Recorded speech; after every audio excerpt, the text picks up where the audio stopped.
ថ្ងៃនេះចេញមកឆ្លើយតបនឹង comment របស់បងប្រុសម្នាក់ដែលគាត់ចង់សួរថានេះបងសុំសួរមួយបង TikTok ប្អូនចឹងរកលុយបានដែរឬទេ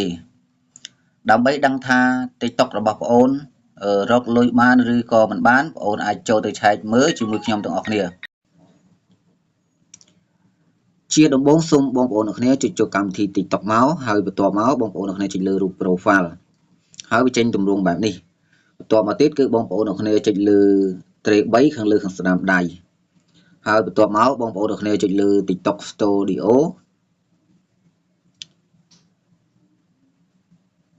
បន្ទាប់មកវាកំពុងតែដំណើរការហើយបន្ទាប់មកទៀតគឺវាចេញទម្រង់បែបនេះ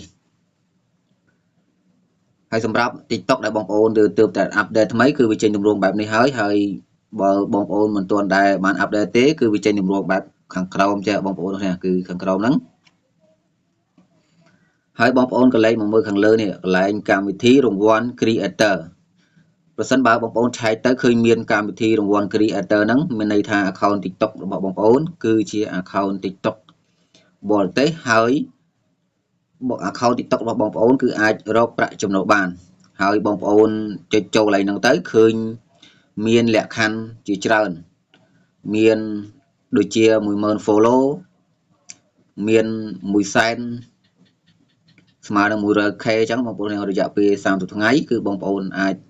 ធ្វើគ្រប់គោលការណ៍ទៅគឺបងប្អូនអាចស្នើសុំset up ទៅដើម្បី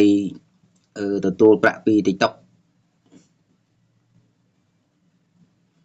ហើយបងប្អូនអរគ្នាដែលមានចម្ងល់ផ្សេងៗដែលមិនទាន់យល់ហើយមិនទាន់ច្បាស់ទេតាក់ទងទៅនឹង account TikTok បងប្អូនអាច comment ខាងក្នុងវីដេអូរបស់ខ្ញុំមកគឺខ្ញុំមានពេលទំនេរខ្ញុំនឹងឆ្លើយតប comment របស់បងប្អូនម្នាក់ម្ដងសូមអរគុណ